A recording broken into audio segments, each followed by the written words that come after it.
What's going on, people? We are Tottenham TV here. Champions League quarter-final first leg has been done. We have won 1-0 at the Tottenham Hotspur Stadium against Manchester City, arguably the best team in Europe. They came to the fortress that is the Tottenham Hotspur Stadium and went away with no away goals. Exactly, nothing to show for it. Nothing to show for it. Absolutely amazing night. It's literally a night we've been dreaming about for 2 years, and it literally came to fruition yesterday. I think it was something in the air last night, when 100%. The anticipation waiting for the game, and then when it just started, man, what performance and what a night. Oh, what a night. Like you said, it was what we've been waiting for 2 years. To be back in N17 with the whole crowd was up for it for literally the whole game, about 2 hours, 3 hours before the game, 2-3 hours after the game. It was absolute scenes. But anyway, let's get into the player ratings. Let's do it. Hugo Lloris, we gave him an 8. What a third consecutive penalty save for Hugo Lloris. Unbelievable stuff. 10 minutes in, we give away a penalty with that stupid VAR decision. Fearing the worst. Yeah, honestly, fearing the absolute worst. Aguero's stepping up, who has an unbelievable record against us as well. And the man that who's saved us in big moments. And obviously, he's made some big mistakes, but you can't take away from the fact that he saved us in big moments a few times this season. And again, the fact that we kept the clean sheet at the end of the game makes this save absolutely ginormous in the context of the tie. And you've got to give him massive credit for just stepping up in a massive moment. 100%. I think apart from the penalty save, he didn't actually have that much else to do. I thought he made one other save made from Sterling at the beginning of the second half. Other than that, yeah, we defended pretty well. Against a Man City side who have all this abundance in attacking, had Aguero on the pitch, Sterling, Mahrez. Aguero, Yeah, and you're right. He didn't have too. But that's credit to the defence, really. When you save a penalty, that's just a massive moment. I think City lost a bit of confidence as well when that happened, because they started fairly well. Although we started, it was quite an even start. Well, it was 10 minutes in, wasn't it? Yeah, but look at the penalties he saved against Leicester. That got us the 3 points. Arsenal, obviously, Aubameyang in the last minute, that got us a point, and this one got us a clean sheet. So. Massive credit to Lloris. It's so important in these Champions League games to not concede at home as 100%. well, especially when it's in the first leg. 100%. It's massive moment from Hugo Lloris, and you got to give him massive credit for it. All right, let's move on to Kieran Trippier. We gave him a 7. Everyone was fearing the worst, literally, when they saw Kieran Trippier coming up. His record in these Manchester City games aren't great. No, but I would say I thought he was superb. I think he dealt with Sterling really well. We were all fearing him against Sterling, and Sterling would completely rinse him with the pace. But he kind of stepped up completely last night, man-to-man, Mark Sterling, and I thought he was superb. He created an outlet as well going forward, but his crossing wasn't the best, but he still created that kind of outlet in the space on the right-hand side. He was a lot more disciplined than he usually is. I think he was definitely must have been told by Pochettino to stay back a bit and not just commit yourself forward all the time. And it definitely worked for us. Because he was brilliant. I think he was at his best. He's always at his best, Trippier, when he's being proactive and not waiting for the defender to come to him, when he's trying to intercept, trying to nick it in front of the player.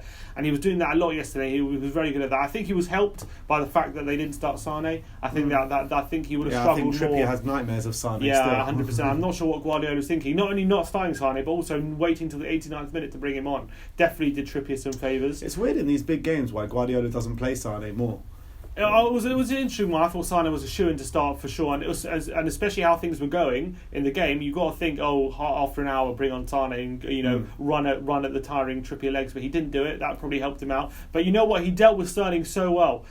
Sterling was in his pocket for most of the game, so he had a couple of moments where he got past him, but there was Toby and Jan to kind of mop up. But Trippier, I thought, had a really, really good game. As you said, everyone was fearing the worst, so you got to give him massive credit for stepping up in such a big game.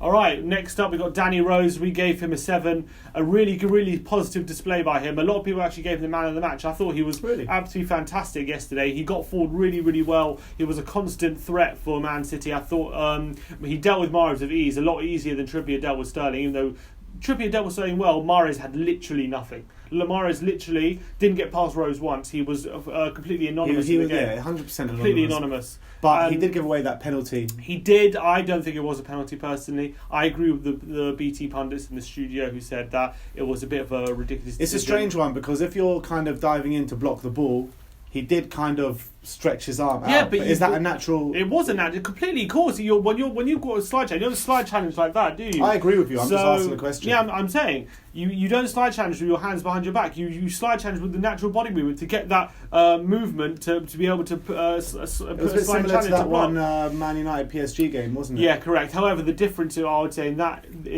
the difference with that is there was a lot of distance between the ball and the man in that instance, and this one it was very close together. I'm not sure how he. So you think this one's less of a penalty than that one? Yeah, 100%. And also to give him a yellow card as well. Yeah, that was doubly ridiculous. I thought. I'm not sure what the referee was thinking there. You could see by what we were waiting long enough for that VAR decision, and when once he started to walk away from the screen, you could see he was going to give the penalty. You could see he wasn't he didn't really want to give it, but he was like, sometimes because when you're in the stands, it's more like a VAR decision out of nothing. You're like, what the hell's going on? I think it. But when those moments kind of happen, the decision is usually given, because it's completely out of nothing. When the referee goes and looks at it, like 9 times out of 10 it's given because they're telling him to look at it because they're pretty sure it's going to be a penalty. But yeah, Rose had a fantastic game though. All in all, defensively as well, kept Mahrez really quiet, and apart from that harsh penalty, I thought was pretty faultless. Yeah. So moving on to Jan Vertonghen, we gave him an 8. Yet again, calm, assured. You can always rely on him. Very dependable at the back. I thought he mopped up really well. When Trips or Rose was a bit too far forward. I think he wasn't as good as Toby, but I thought a very good display by Jan yet again.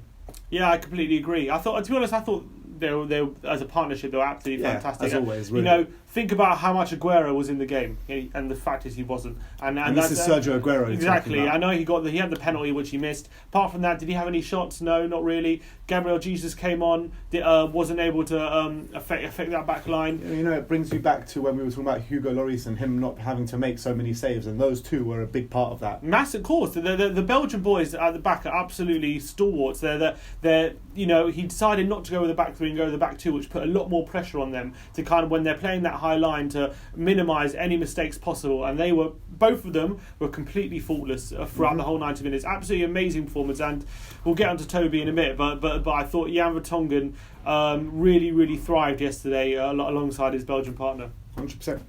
And all right, moving on to Toby Alderweireld, we gave him a 9.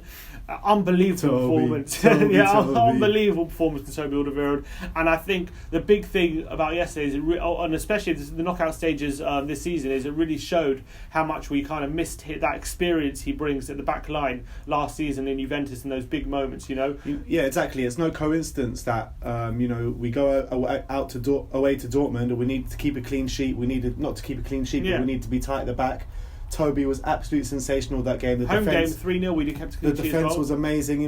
When you think back to last season, when we were really struggling, well, not struggling, but we needed to keep it tight, conceding goals early on in the Champions League.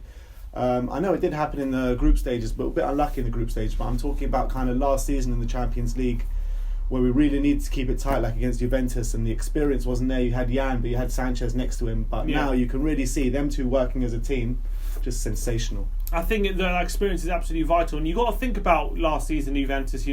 Although we played fantastic over 2 legs, those defensive lapses really cost us big time. And although you would say for literally 15 minutes out of the whole 180 minutes we dominated and were the better team, those lapses actually cost us throughout the tie at the end of the day, and they just weren't there yesterday. They weren't. We completely cut them out, and defensively we were absolutely on point. There was no stupid. I know we gave away a penalty. There was no stupid defensive mistakes. No letting Aguero through on goal, and no chances. That we didn't concede too many chances at all. And I think Toby, you could see yesterday, him and Jan were talking the whole time. Trippier was getting tucked in all the time. Jan was Toby was pulling people all over the place. We need him to sign his contract. We really do. And you know what? The passion he shows as well. 100%. He just doesn't look like a guy who's desperate to get out of Spurs. And hopefully they can sort something out, because he shows that he shows that he loves playing for Spurs. He wears his heart on his sleeve, doesn't he, Toby? 100%. And he is just. We need to get him on that contract. And however, yeah, because we know even though he's like 30, 31 years old, he's still got many good years in him. Completely agree. And I would say this: however good Jan Vertonghen is, and I think he potentially could be better than Toby Alderweireld. I think Toby is just more of a leader than Jan Vertonghen naturally, and I think he really you can see it together. He is the leader in that back line, and I think Jan is even better when he's with Toby. Oh, that's without a shadow of a doubt. All right, moving on to Moussa Sissoko. We gave him an 8 yet again for Moussa. He just bullied the Man City midfield yesterday. He was all over the shop yet again. Every blade of grass is covered. I'm just going to say it again. I say it every time we rate Sissoko. I'm just going to record and repeat and stick in, you know what I mean? He, again, Fernandinho and Gundogan didn't have any answers to him. He completely bullied them. Silva was in his pocket the whole 90 minutes. And you think about it, they had 3 centre mids up against our 2, and we had to make up the number somehow. And us making up the numbers was Moussa Sissoko getting in there. He kind of counts for 2 players. People say how Kante used to count for 2 players in there. I think Sissoko really is starting to play that role now. Sissoko counts for like 3 players, literally. Honestly, and it's not only his defensive ability, which is absolutely brilliant. How many times he came back, tracking back, and winning off midfielders, tackling people like Sterling and that. But when he's on the ball as well, he's so hard to get the ball off. When he's past you, You can't really get back at him, and you can't outmuscle him. You can't. It's hard to kind of outmuscle him off the ball, and he is absolutely fantastic. And he's really become one of our most important players. He is literally one of the first names on the team sheet at the moment. For me, it's a toss up between him and Sonny for Player of the Year for sure. 100%. I'll give it to Sissoko. Who would you give it to? I think I'd give it to Sissoko as well. Yeah. I think I'd also give, because just how much he's improved. He is like a new signing. That's what someone on Talk Sports said before. Yeah, he really is. Did you notice as well yesterday in the game that he didn't have to drift off to the right as much as he usually does because Trippier was doing such a good job? I think Trippier, as I said, Trippier was a lot more disciplined, and it helped us out a lot. And that helps Sissoko just stay focused on the middle part of the pitch a lot more in it, which he had to. The benefits of, because you think about how they struggled to create chances yesterday, Man City, and so much of that was down to Sissoko's hard work and just breaking up their play and just being a nuisance all day long. And they really struggled to kind of get their passing rhythm going. And not many teams can do that to Man City. Not really. How many times have they failed to score this season? I can't remember too many. Even if they have, maybe at Liverpool away, that was once. Probably the only time. Yeah, probably the only time. So it just shows that how impressive his display was. We're talking about Man City, arguably the best team in Europe at the moment. Exactly. David Silva, one of the best creative midfielders in Europe as well. Also Gundogan, who's played in Champions League finals. He's played in European finals, and he had no answer to Sissoko. And I think he's finally found his level in the Champions League knockouts. All right, next up is Harry Winks. We gave him an 8. So impressed with the young man. Again, he's gone to Madrid away. He's dominated there. Dortmund away. Barcelona, he's dominated those games. And now he can add Man City to that list. This guy is really growing into one of the hottest young centre midfielders in Europe. You've got to say that. And again, he's a player who's come back from injury. Exactly. He hasn't played since the Dortmund game. He hasn't played for over a month. He hasn't started since Dortmund. His first start for over a month. And he was absolutely amazing. He was Man City couldn't get near him. He was dribbling past players. He was breaking the lines with his passing.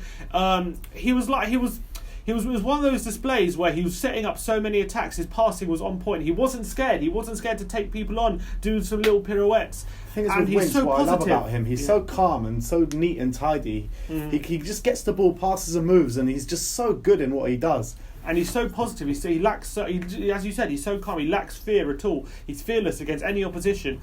And he's got really good players like Fernandinho trying to stop him, and he was able to wriggle away from them time after time, find those little spaces, and provide ammunition for for us to start attacks. And a really amazing performance by Harry Winks. And hope he's been great pretty much when he's been on the pitch this season. You've got to be so impressed with him. I would say he's apart from Sissoko, he's probably our most improved player this season, Winksy.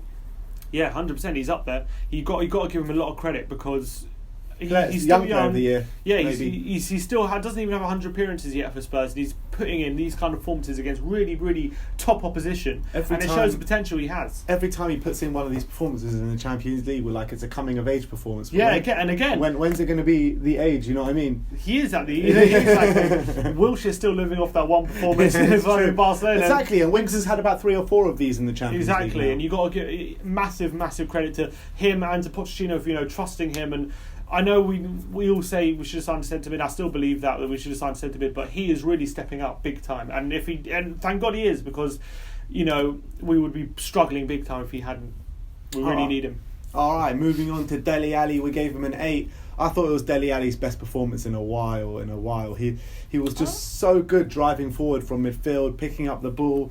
There was that volley that he nearly went in. If that went in, that would have been sensational, wouldn't it? But that was a lovely piece of skill as well. To when Kane had that shot which Ederson saved, he was big part of that, winning that free kick. He was causing Man City so much nuisance throughout, especially in that first half. I thought he was sensational in the first half. He dropped off a bit in the second, but I thought it was a really good display from Dele. He was at his he was at his troublemaking best as well. There were moments he was trying to get Laporte sent off. He knew he was on the yellow card. He was trying to annoy him a bit. He was at his skillful best. Trying little things that were coming off for him. And I thought he was a lot of the times he was kind of starting our counter attacks. He was the one leading the charge, and driving from midfield. And he had a really impressive performance. I disagree with your point that it was his best performance in a while. I think he's actually been quite good. One of his best. I think he's been pretty good since he come back from injury. I've been pretty impressed with him. I'm not saying he hasn't, but I'm saying this performance was a step above those performances. Maybe. I don't know about that, but I think he played really, really well. I agree with that. I think he was a great performance, and it was really good to see him. I think I agree that him and Eric, when he's on the pitch, it allows Eriksen a bit more freedom as well, and they've definitely improved both each other's performances, which leads us on to Christian Eriksen, and we gave him a 7. A really good display by him. I think he obviously got the assist for the goal, a really, really good ball which Son miscontrolled but ended up sliding home. I thought creatively he was pretty good, but set pieces again let us down a bit, I felt, a lot of the time, especially that one. When are we going to take him off set pieces? I don't know. It's been years now. I know. I don't know, because he used to be so good. I don't know where that mojo's gone. He's lost his mojo. That's pretty much it. I think it really came to a head when he literally hit a one-man wall of Sterling. How are you got the smallest man on the pitch in a one-man wall and you hit the wall? How is that even happening? And that was really frustrating. But still, he played really well. I thought he was always looking to make stuff happen. He was running around like he always does. And that ball to Son as well for the goal was really good. Was insane. I think his passing was most of the time pretty fantastic. He was looking really dangerous. He was, and in possession, skillfully, he was really good. Defensively, I thought he did a really good job for the team as well. How many times he was tracking back, and a lot of the time he just seems tireless, like he never runs out of energy. And for a player like Eriksen, that's just invaluable, and you got to give him a lot of credit. Really good display by Eriksen. All right, moving on to Heung-min Son. We gave him a 9. Son. Nice one, Sonny. Nice, we gave him a 9. Son. Absolutely sensational display from him. I think Fabian Delph is still having nightmares about him now. He couldn't handle him at all, Delph, could he? No, 100%. I completely agree. He didn't stop all night, Heung-min Son, running down that left-hand side. Scored the goal, obviously, and just literally causing a nuisance all night long. What more can I say? And you got to get, Son. After Kane got injured, he had to step up big time, and he always does. He's done it previously, and he did it again. And how typical of Son was that goal? Just miscontrolling it a bit, nearly running it out of play. It's a bit similar to his Palace goal. Yeah, I mean no, but he kind of miscontrolled it a bit, nearly running out of play, chases after a lost cause, kind of keeps it in play, cuts inside and slots it home with his left foot. The scenes on his weaker when he foot. scored, the absolute scenes in that stadium. Yeah, sent the South Stand into absolute raptures. It's unbelievable. He's completely rocking. Son, he's been absolutely amazing since we moved to the new stadium. He really feels like it's home as well. I think you can feel that with him. And a really, really great performance by him again. Man City, he's the danger man, definitely, for them going to the second leg if Kane's going to be out. He's going to be one that they're going to have to really watch, because he's Eriksen and Ali and Sissoko and Winks and Toby and Jan. But Son's our big goal threat. He really is, especially when Kane's not playing. He's the one that really we rely on for goals, and he stepped up again big time. It shows 18th goal of the season, which is exactly the same as he got the whole of last season. And with a few games left to go, I think there's a lot more to come from Sonny this season. 100%, and top goal scorer on his home as well. Exactly, 2-2. Yeah, 100% record. And Harry Kane, lastly, we gave him a 7. Unfortunately, pretty much the only downer on the night. He only lasted an hour after. It looks like he's hurt the same ankle that he's hurt about 3 times now, which is a big issue for him. It's twice in the same season as well. Twice in the same season, yeah. And the problem with ankles as well is that once they get damaged, they never fully recover, and so every time you injure it, it kind of gets weaker and weaker. So that's kind of an issue, which is a problem. We're just gonna have to manage it. That's how it's going to be. But saying that, I thought he actually had a really good game yesterday. For the hour he was on the pitch, I thought he really gave us a focal point. He really gave us something to aim for. How many times I think he was out muscling Laporte and who was it? Was it Otamendi yesterday? He was outmuscling them, really giving them problems at the back, and he was holding the ball up really, really well, creating chances as well. His passing was fantastic. He had a couple of shots testing Ederson. That focal point up front and spraying it right and left to Sonny and Ali and Eriksen behind him. I thought, he was really good. It's just a shame that he had to go off after 60 minutes, and it's going to probably rule him out for the rest of the season. It looks like that's what the fear is. It does look like, it looked like a bad one, bad foul by Delph. But people, although we only scored after Kane went off, I do believe we were worse for it.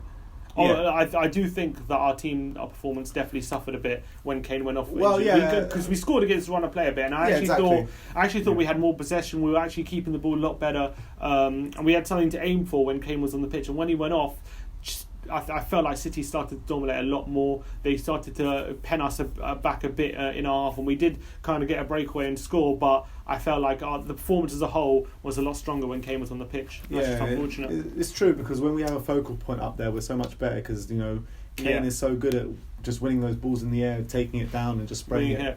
Which is interesting, whether we'll bring in Llorente or whether we'll go with someone like Lucas in front. I think Sonny will be the man, won't he? No, Sonny will obviously play, but when I think Lucas, because I think Lucas has been really good these last 3. Yeah, but when Kane was injured last time, Llorente came in as well and played with Son, played together. So it'll be interesting to see what Pochettino how he handles the situation. I don't think in the second leg he'll play Llorente, but for teams like Huddersfield and Brighton, maybe Llorente will come in. Yeah. That's what I'm thinking. I agree.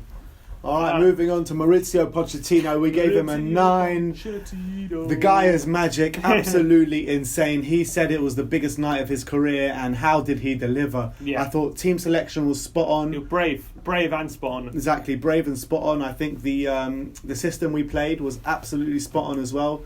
You can't really fault the man, can you? And I think substitutions, he was kind of forced into that one with Kane. Wanyama came on 5 minutes ago, didn't he? Yeah, he had a decent 5 minutes. Wanyama, I thought he looked alright. Lots of Spurs fans on Twitter go, Wanyama's back! He's back, one tackle in 5 minutes. Go on, Victor. We are desperate for Victor to get back to us, let's be honest. But still, come on. Yeah, obviously he was forced into the Lucas substitution. I think it was an interesting decision he kind of brought Lucas on and played him up front as opposed to Son. He kept Son out on the wing. Yeah. I maybe would have changed that, but it worked, because Son got a goal from the wing, so you got to give him credit for that. Yeah, I thought it was absolutely really, really brave decision for Pochettino. Having against Dortmund, we played 3 at the back, both legs, and kind of obviously won 3-0 and 1-0, so it would have been very easy for him to say, alright, we've got Man City here, let's kind of just sit back and try and play on the counter-attack and not maybe press as high. But you know what, when you sit back against Man City, you know what's going to happen, let's be honest. Yeah, I agree, but some teams have had some success this season that are playing that way against Man City, but we decided to press as high as possible, play 4 at the back, not give them time on the ball, not give them any sort of ability to start attacks, start their passing moves. And we played that 2 in the centre against their 3, and even though we were outnumbered, we worked harder than them. We weren't really outnumbered. Sissoko counts as 3 players. So it's true. So exactly, even though we outnumbered they were outnumbered. But yeah, really, really brave by Pochettino, and fortune favours the brave, as they say, and we got that win that we really, really needed to take that into the second leg, and to keep a clean sheet as well just shows how good he set us up defensively. I think he had a plan for the fullbacks not to be quite as adventurous as they usually are, maybe in usual league games. So I think that was a very good move by Pochettino, and I think his in-game management was absolutely brilliant. And I think he was helped a bit because I think Guardiola had made a few really questionable. I'm not sure about Sane and De Bruyne being on the bench. I don't know. Maybe not the style lineup, but I thought Guardiola's in-game management was a bit questionable. Just the fact that he waited until 89 minutes to kind of make a substitution was a bit strange, and the fact that he kind of left Sane out cold a lot of the time. I feel like we're going to see a different Man City at the Etihad in a week's time. So it's going to be a different animal. But how he handles that is a different question. But I think this game, he was really, really good. We've put ourselves in such a good position now. You know, 1 goal we need to get at the Etihad, and Man City need 3. Yeah. So it's all to play for, let's be honest. And if we can go through, this will go down in history. Yeah, it's one of the great European ties for us, especially for sure. Winning our first game in the Champions League at the new stadium was a really amazing moment. I think Pochettino really felt that. I think he's as proud as anyone to be leading the team into the new stadium, and he's really showing that this is our stadium now. This is our fortress. We're going to defend it like it's our home, like we did back at White Hart Lane in our last season. I think he feels the same way now, and you can see the passion. When we scored that goal, how passionate he was on the touchline. I think he's a manager that I think the players really can see, really want to run through brick walls for, and I think it really showed last night. Players responded, fans responded, the whole club has responded, and it's just so good to be back in a good moment, back at home. Mm-hmm. We've I wouldn't say the place is a fortress already, but it's kind of already becoming a fortress. We haven't conceded there. We've beaten Man City there. You can say, and you've got to say the atmosphere was just I've got a headache. I've got a sore throat. Yeah, it was unbelievable. I've got bashes on my arms from. It's just I was in the wars last night. The south. We were obviously in the south stand yesterday, and it was. Literally, it was absolutely electric for the whole 90 minutes. The fans never stopped. You could really feel the atmosphere. It was one of the best atmospheers I've been in. And I feel like in total. Yeah, I agreed. I completely feel like the players fed off that energy, 100%. and you could see it. Like they never stopped running. There was never a time where you look at our players like, they're tired. They might be lacking a bit. They're always giving 100%. They never stopped running for a whole 90 minutes. It just shows how important the fans are, because every time we put in that kind of performance, but that kind of, what I'm trying to say anyway, that kind of atmosphere, it's very hard for a team to beat us. Yeah, 100%. It's shown. But the question mark is now for Pochettino anyway, the second leg of the Etihad, how do you approach that kind of game? We know how City are going to approach it, because obviously they're 1-0 down. They need to come at us and they need to get some goals. If it was 0-0, maybe City will think, do we sit back? Do we dominate, or do we go for the goals? But now they've lost the game. We know how they're going to approach it. So how we approach it is going to be really interesting to see whether we do this time revert to a 3 at the back, which is very possible, like we did at Dortmund, or we go again and go with that 4 at the back. Don't give them time to build their attacks and start their moves and try and get that away goal, which is going to be absolutely vital. I think we're going to need it for sure. Of course we're going to need it. So it's going to be an interesting approach how he does. Need to. This is where probably. This is where Pochettino's really going to earn his salt. If we can get through this tie. However great last night was, and it was absolutely amazing. One of my favourite nights ever supporting Spurs. I'd still put Man City as big favourites for this tie. I still do. Yeah. However you like it. I'll probably agree with you, but if we were to get an early goal up in Eastlands, then it's everything to play for. If we get an early goal, then that would really put us in the driving seat. However, at 1-0, we did beat Chelsea 1-0 in the first leg of the Carabao Cup. Yeah, but there was no away goals then. You're right, and we would have gone through if it was away goals. That is true. But with the quality Man City have, you still got to put them big favourites in this tie, because 2-0 win, and they win by 2 goals and they win. You know what I mean? And anyway, we like being the underdogs, don't we? That's true. I think we thrive off it. I think we're gonna have to battle. It's going to be a real war in that second leg, and I really can't wait for it. A chance to get to the semi-finals of the Champions League. You didn't think we'd be saying that at the beginning of the season against potentially Ajax. Ajax, whoever it is, it's going to be it's mouth-watering. When you've got if we get through this tie, you've got to say what a wonderful job Pochettino has done this season to get us to this point. So hopefully we can go to the Etihad, really put in a battling performance and come out on top. But I think, I wouldn't put, I still put City, unfortunately, as big favourites for this tie, just because of their quality. And I think we'll see a different City next week. All right, we move on to Huddersfield at the Tottenham Hotspur Stadium this weekend in another massive game in the top 4 race. Yeah. We need to obviously continue a 100% record, hopefully, at the new stadium. That's what we're hoping for. We need those 3 points in the top 4 race. However, even though Arsenal lost, you still got to get those points on the board. So, big game. Exactly. So comment below what you think the player ratings should have been. Comment below if you agree with our player ratings. And as always, come on you Spurs!